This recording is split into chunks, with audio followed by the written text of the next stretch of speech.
What's up, fellow classers? It's Pauline here, and we're going to do another war recap of the CWL placement. So it wasn't a CWL war, quote unquote, it just a place in the up and coming season of CWL. And as you can see, we lost to CrunchTime. It looks a lot closer than it really was.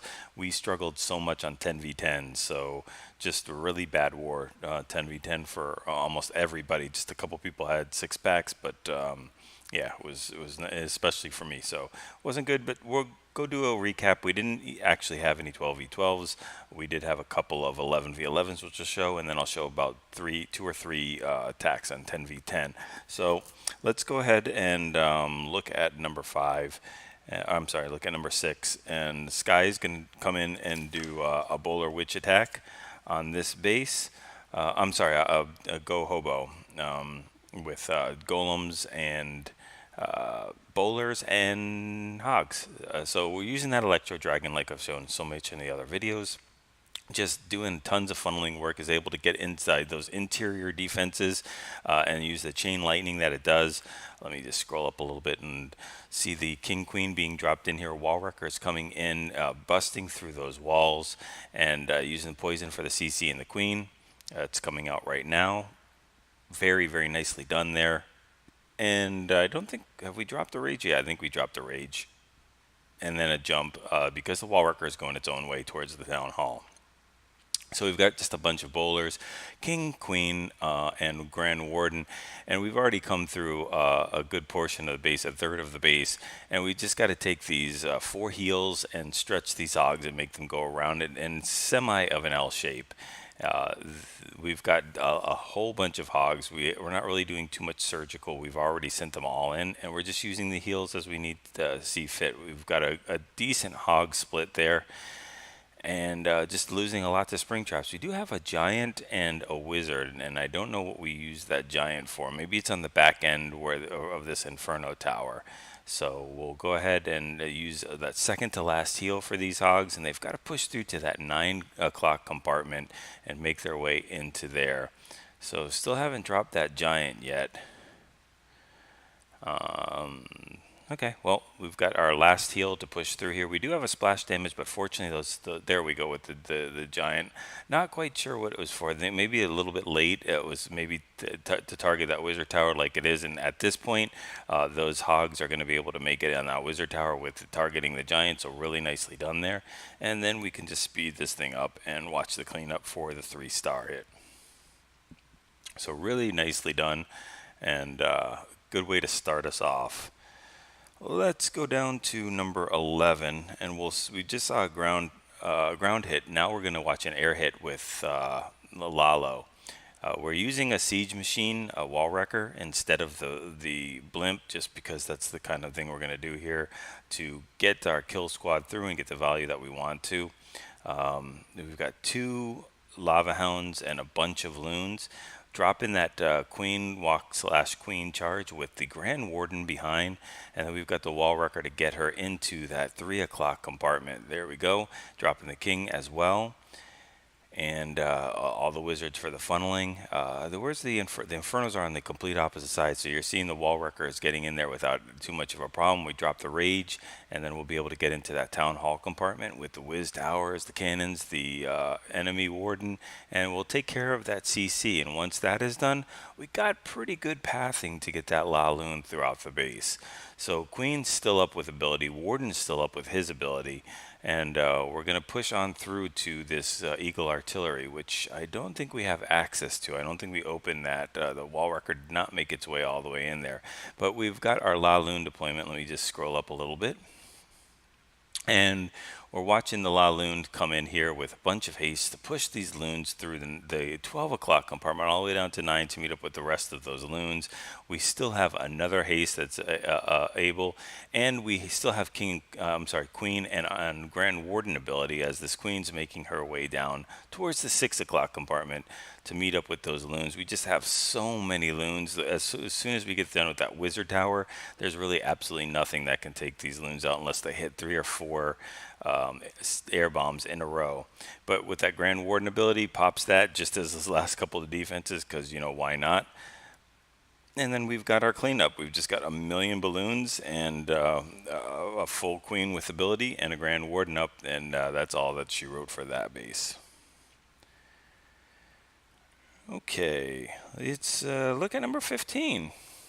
Go to see some 10v10s and 10v10s, and this is Anki's go-to attack strategy. It's a great strategy. Shattered, which is 2 golems, go hobo. Using hogs on the back end and a kill squad with a great push. Now this push that he gets here is just crazy as far as the value that he gets on his kill squad. Not too much invested either. A couple golems, some wizards, a couple bowlers, and a siege machine with his king and queen.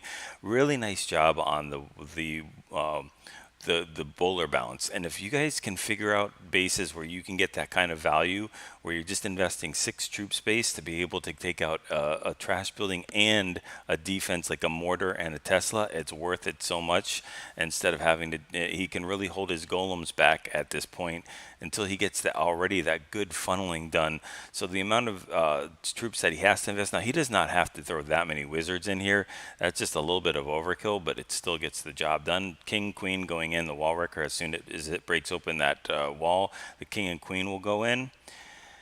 And we're going to take care of 2 wizard towers right off the bat, and that's really nice when talking about either our hogs or La Lune, because that splash damage does tons of damage to those troops. But we've got poison on the CC. We've got king and queen in there. King and queen still haven't even had to use their ability. They jump in there and get the king, and the wall wrecker will, I think, pop, or he either lets it go at this point and pops it himself.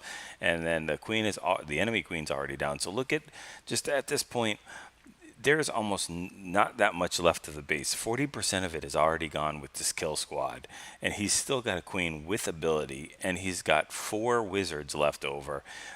If he started the hogs in right now, I guarantee you he would be able to swag a heal. He ends up having to use all the heals as it gets around the base, but he's going to keep going a little bit longer without deploying the hogs, and he really should protect the queen by deploying it now.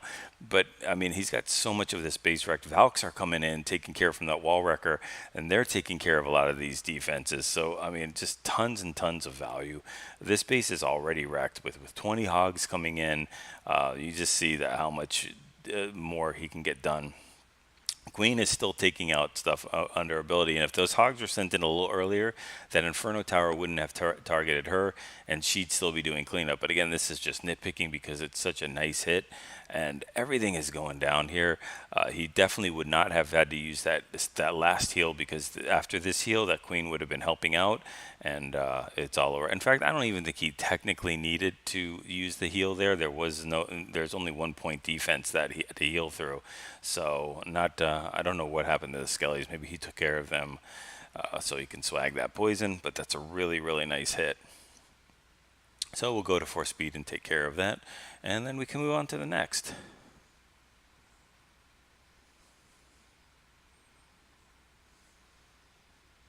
Okay, 28.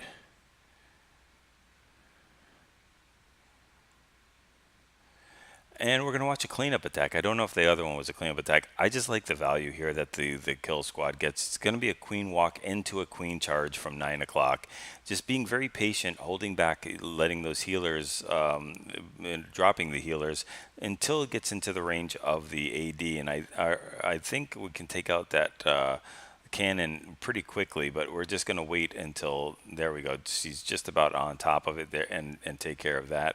And then we've got our bowlers with king and wall wrecker coming in at 6 o'clock, and the queen will soon meet up with them in just a little bit. That mortar, I think, is good enough to pull her in. Wall wreckers on the giants that are tanking, and the enemy CC is out. We've got to drop that poison down, and we're freezing it too. So freeze and poison would have been probably good to poison and freeze, but whatever, it's still the same thing. Pulling in the queen to take care of that baby dragon, and then we've got everything going into the core. We're going to drop a jump, I think, on the queen altar to help the kill squad get through to all those wizard towers, the Inferno Tower, and the king is going to get targeted by that Inferno. Pop the ability, but it's just going to be a little late for him because the Inferno does so much damage. We still have Valks from the wall wrecker coming through. through. They're going to take care of that Inferno Tower with the help of the queen, and they're going to make their way through. We've got some hogs on the back end for this 12 o'clock, and this base is completely wrecked at this point, but they're making their way through. I think they just need to take out that wizard tower, and then everything is completely fine. But we do have some witches with, or now bowlers with healers behind them, but there's just too much defense going on. We've got a queen with ability. As she makes into the way into that wizard tower and archer tower compartment, she can pop ability and get both of those defenses. So we really only have to worry about that one Tesla. Tesla goes down, and this is completely GG. Tons and tons and tons of bowlers available, witches, skellies, queen with ability, swag in that ability, and we've got a 3-star hit. So let's look at one more in a different strategy. On number 34, we're going to watch Josh, and Josh is going to do a mass miner hit here with, I think he has a queen with 1 healer. Is that, we'll see. I'm not sure.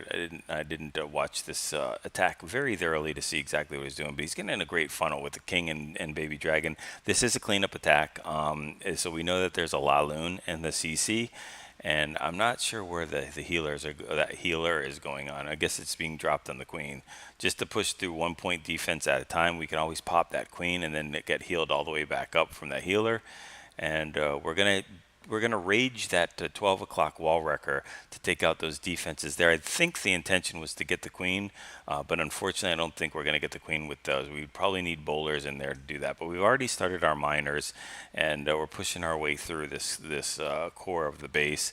We've got the queen already using the ability, and once she gets that cannon down, I think she's not going to be able. That one healer is not going to be able to push through. So it'll switch to the miners, and it'll last until they get to that AD, and then they'll be targeted. And that's not really a big deal. We've got a bunch of heals left. We got 3 heals left to heal these miners through. They got to push through this king though. They've already taken the enemy queen out. And we have a huge group of miners at 6 o'clock coming through as well. So it's a very, very healthy group. The AD did not take out that healer, but the Seeking Air Mine definitely will.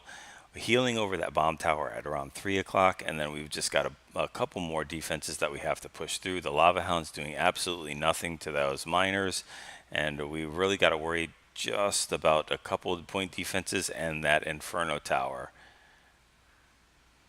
We've got a wizard that's cleaning up, helping up at 3 o'clock, taken out by the archer tower, and just a couple more defenses that we have to worry about. And not being an AD. AD is nothing for these guys, and we'll speed it up a little. They just have to take out that cannon in the archer tower.